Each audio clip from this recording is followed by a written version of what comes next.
We are here to announce the Coalition to Save Liberty State Park. We welcome any organization to join the 40 organizations who have already signed. And we urge all New Jerseyans to sign our petition at savelsp.org. The coalition was organized by the Friends of Liberty State Park and the New York, New Jersey Baykeeper with its Deputy Director, Greg Rameau. The Baykeeper has advocated for the park with us for 25 years. The coalition has the same name as previous park coalitions because the park's history is one of battles against commercialization plans, and the park's history is one of people putting democracy into action to fight for a free park behind Lady Liberty. The overwhelming majority, the broad public consensus for the park's 40 years has been for a free and green, fully accessible and peaceful urban park without commercialization and privatization, no matter what revenue was promised. We are ready to fight again for the People's Park vision of the park's founders, my father, Morris Pessin, the park's godmother, Audrey Zapp, and preservationist Ted Conrad. The governor wants to turn Liberty State Park into a commercial venue with his dead wrong desire to make the park pay for itself. The park serves the public good and is priceless and sacred public land. The park is sacred because it is next to Lady Liberty and Ellis Island, and it's sacred because it is scarce urban open space, a green sanctuary in this crowded concrete region. The governor's arrogance of ignoring 40 years of the public's voice and his craving for corporations to get park leases is sickening and unacceptable. The governor's plans are an attack against the quality of life of the urban people and an attack on the park's meaning and purpose to all Americans. The DEP's failure to promise public hearings and a public comment period is a shameful attack on democracy, which dishonors the park and Lady Liberty. The DEP has only promised a rigged, invitation-only stakeholder process, but there must be a full public participation process, as all who care about the park are stakeholders, all of you.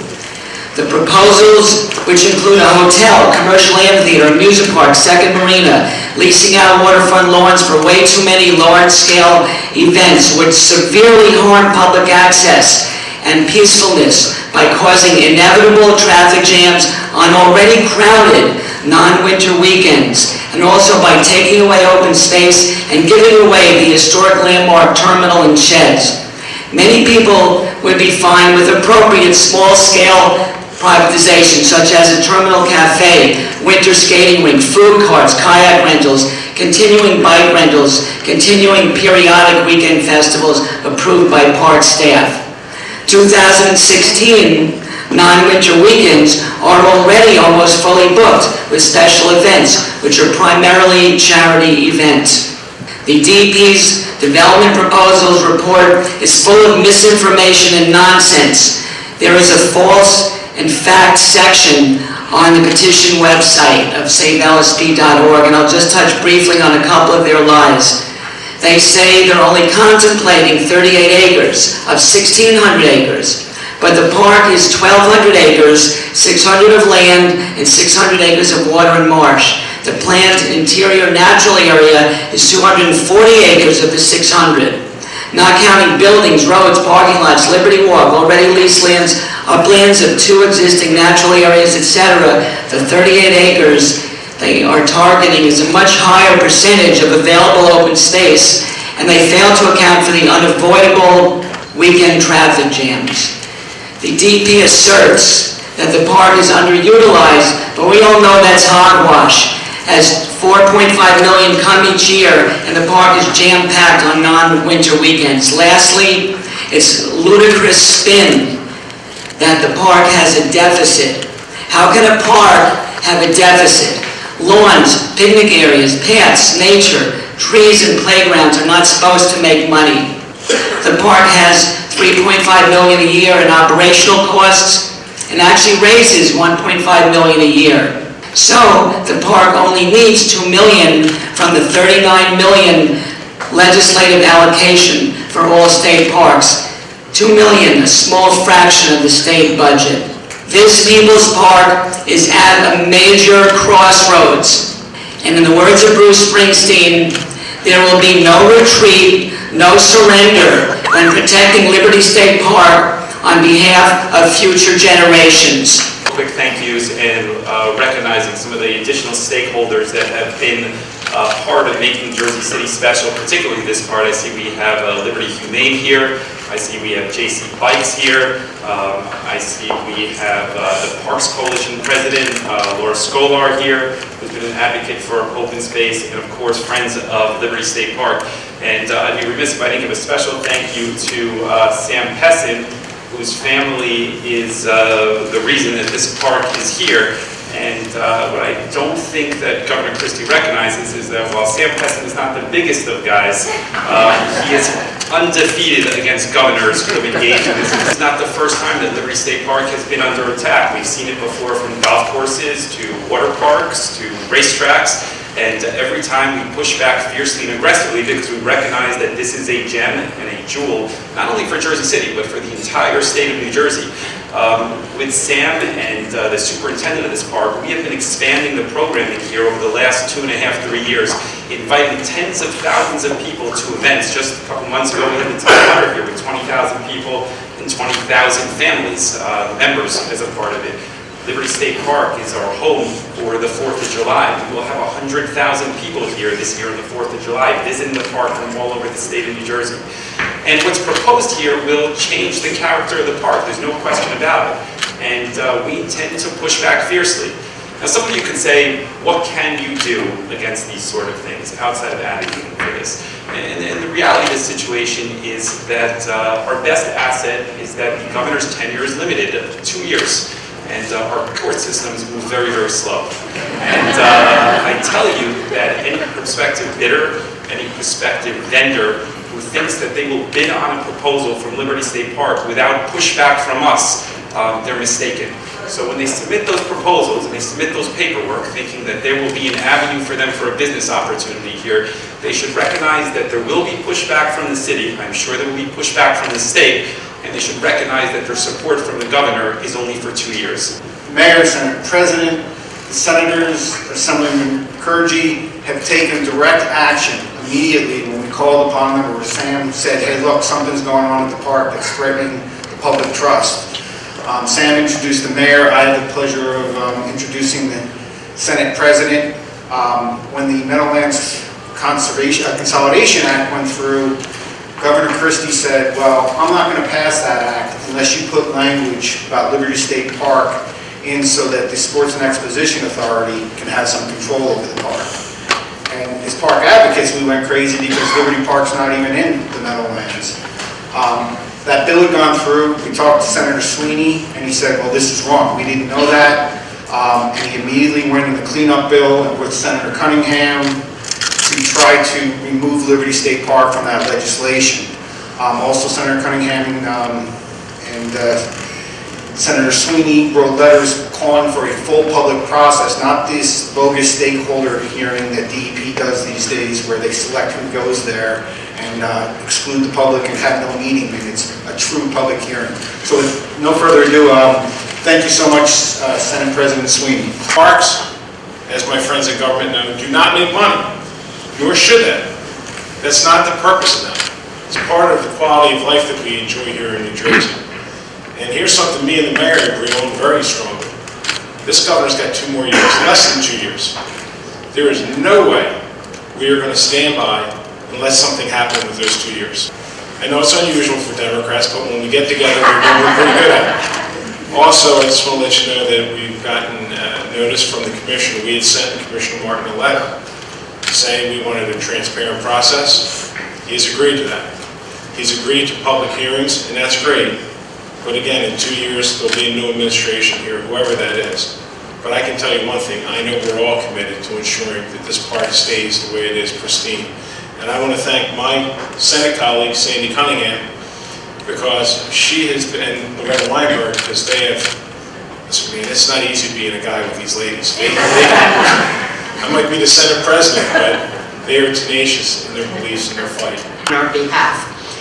I'm sitting here thinking, it's not only the current governor that we're putting on notice here at Liberty State Park, but we have, if I can figure the arithmetic right, about a 66 and 2/3% that we have a future governor. So nobody can think I was not being nice to somebody who might not be here. But I can assure you they have the message that they'll take into whoever leads that new administration.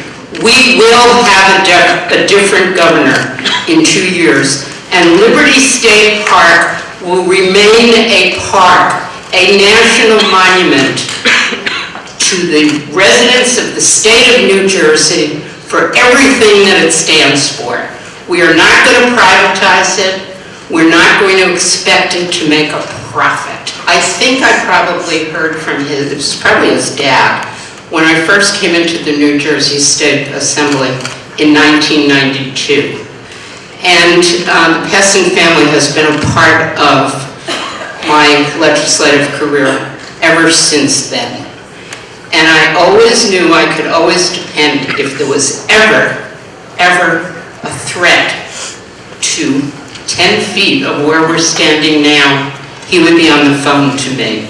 This is a Declaration of Independence. In '92, when the park was threatened by a golf course plan, I wrote to every legislator outside of Hudson County, and Senator Weinberg was only one of 2 legislators who wrote back in very strong language supporting our fight and writing to Governor Whitman to say that half of this park should not become a golf course. And the water park fight, in every fight, you've been there, Senator Weinberg, and your leadership is truly treasured by all people who care about the park. Another park champion who's always been with us is Senator Cunningham. Senator Sandra Bolden Cunningham. Her district includes the park. Her constituents use the park regularly. Senator Cunningham has been a dedicated leader for the park's best interests for many years. She cares deeply about the park and all the people who use it as our urban backyard. And especially she cares about the youth of our region.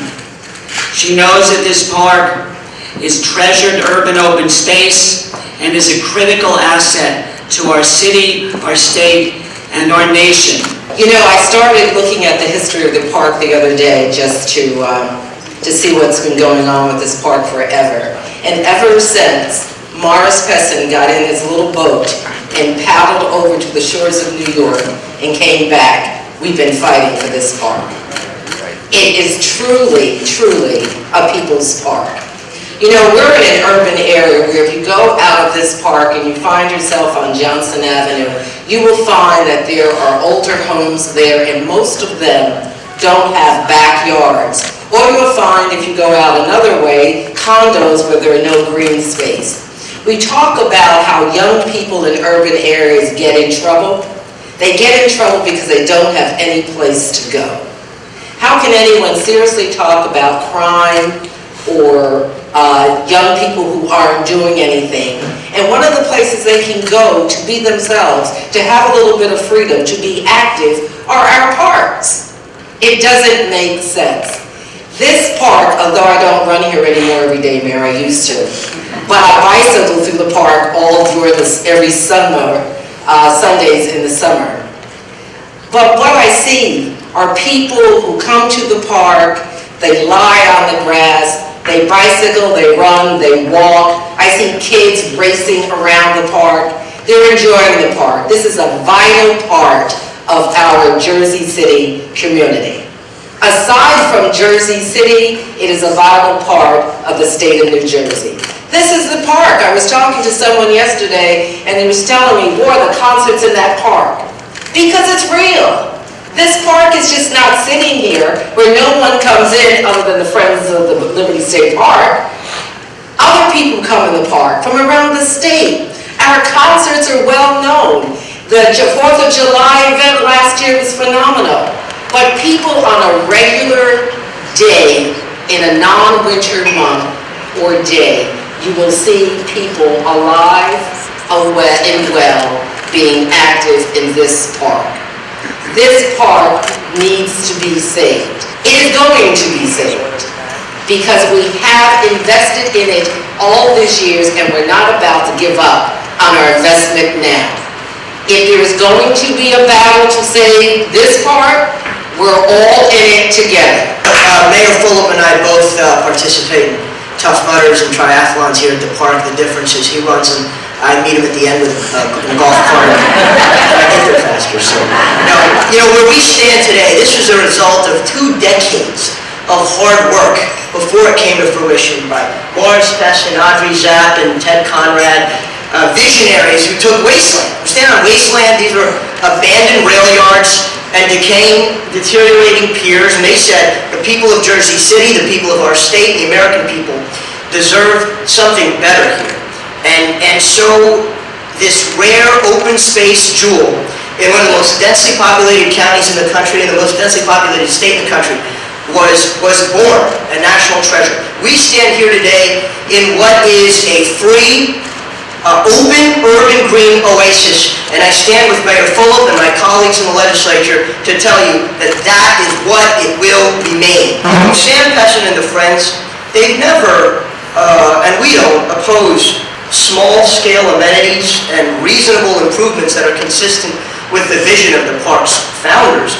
Non-negotiable are public input, public hearings held here to maximize participation, and a thorough, open, and transparent public dialogue in any process that considers any development whatsoever at this national treasure. Any developer that wants to come here should be aware all roads to Liberty State Park run through Sam Pessin. All roads to Liberty Park must run through the people.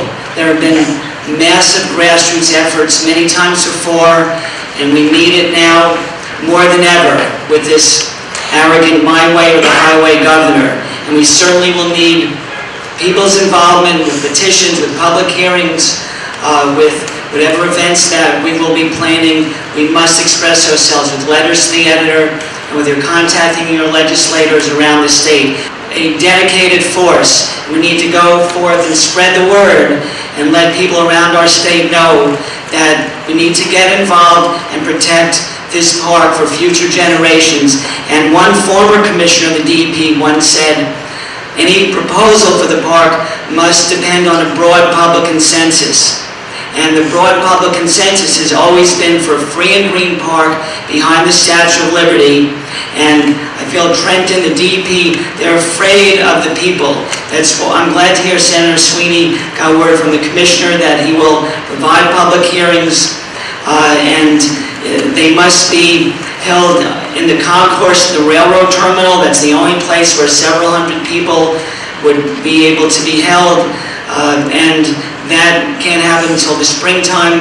I feel 1,000 people at least would come out to such a public hearing, and we should have at least a month or even 2 months of a public comment period. This is, as everyone has said today, a national treasure, and the people have a right to speak out on the future of this park for our use and for our gift to future generations. Good to see such a crowded room today. The Jersey City Parks Coalition is a collection of 23 park and neighborhood groups working towards the growth and improvement of our Jersey City park system. Every year when we're approaching the new year, I like to take a few minutes and reflect on our accomplishments and think about what has brought us success and how we go into the future. Sometimes that's an easy task and sometimes it's a difficult task. This year was particularly easy for me because in a flash there was a word that came to mind that really epitomized, I think, the mission of the Parks Coalition and also our accomplishments, and that word was partnership. And I started that message with an African proverb, and that said, If you want to go fast, go alone. If you want to go far, go together. So with that being said, the community prospers when we stand together for safety, education, and quality of life. In doing so, we can accomplish far greater than we can by going it alone.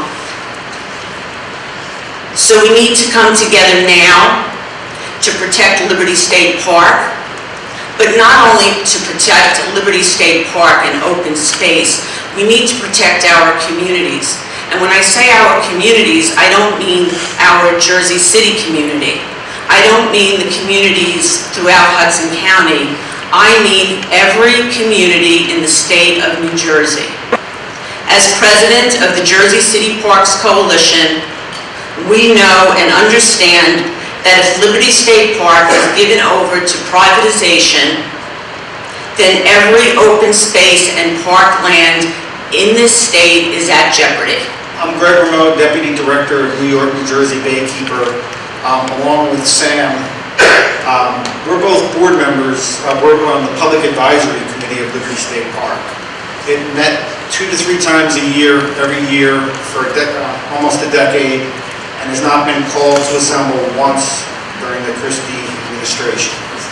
I want to start off though, is Jeannie Cretella here and Danielle? The Liberty House, they opened this up to all of us. They've been, and that's the kind of folks that belong at Liberty State Park. I also want to thank the other things that saved Liberty State Park, along with the Friends who are fantastic, and the public, has been an open and free media. We see a lot of it today. We're thankful you've always covered Liberty State Park, and you've been a huge part of protecting it. So thanks. We had a quick call to action for a coalition. We've been together not too long, and immediately 40 organizations joined on board, and it's growing rapidly. So, and that's been phenomenal. We have the support from, again, the all-star team of New Jersey leaders. So we're very confident that we're going to stop this. But as far as the coalition, I want to call out a few people who maybe weren't mentioned, and who are here today. Debbie Mans, New York, New Jersey Baykeeper. Kelly Moy from New Jersey Audubon. Captain Rasheen, Hackensack Riverkeeper. Jeff Tittle. Jeff is always been here to Ed Batosnik, I think, from New Jersey League of Conservation Voters. Is Norris Raymaker here from Jersey City Landmarks Community? Thank you so much, Norris. Peggy Brown, representing both today for Hudson River Walkway Conservancy and the Coalition Preserve the Palisades, Inc.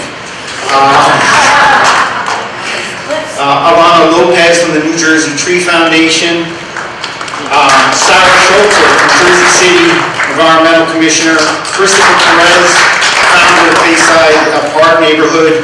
And I apologize if there's anybody here who we missed, but thank you so much. Morris Pessin, we've heard this many times, great public citizens. Morris Pessin and Audrey Zapp saw a dilapidated rail yard, and they envisioned a great free green oasis that's been described by our great elected leaders. Governor Christie looks at the park and he sees a completely different kind of green. And it's, we've talked in generalities, but anybody who knows the park, it's not hard to figure out what the plans are. These same plans have been around time and time again. There's only a few places they can put in these commercial projects.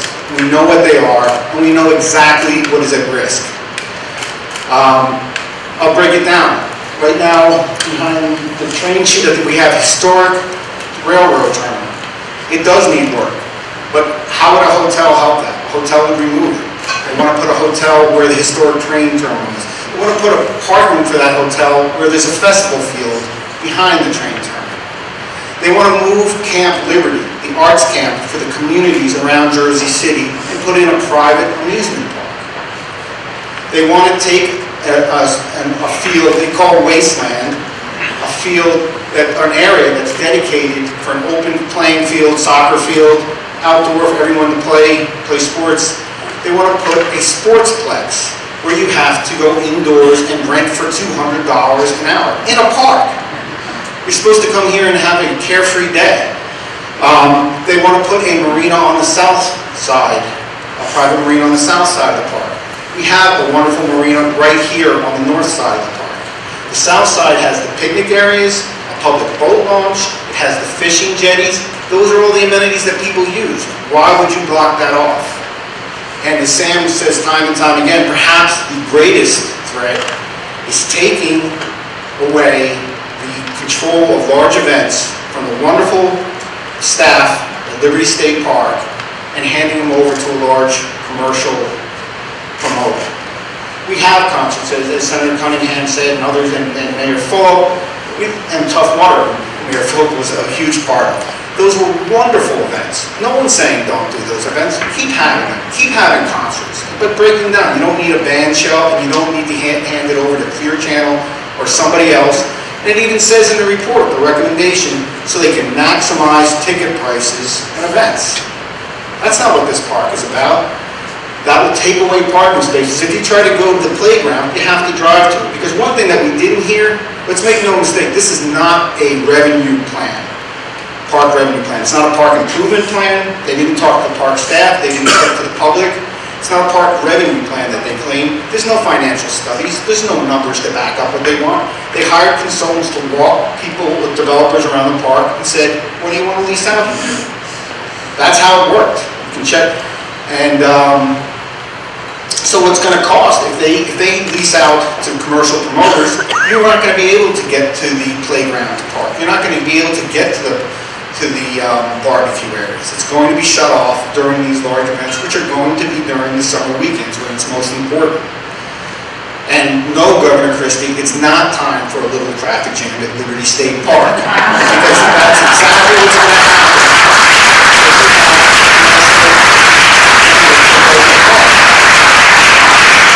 I also want to make another point.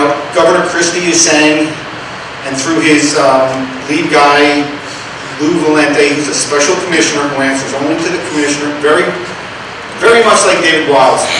Nothing to do with the park, no background in parks, but it's the one running the show. And I'd like to also point out that Bridgegate has cost $8 million in legal sues to the taxpayers and counting. That's more than 4 years of operations at Liberty State Park right there. That's not counting all the other consultants who are making out on this. So let's not pretend it's about this revenue sharing plan. It's about leasing out part of our great park to private commercial interests who wanted this park for a long time. So I thank everybody so much, our elected leaders who've been just phenomenal and are going to continue to be, and the friends and the public always. Thank you very much.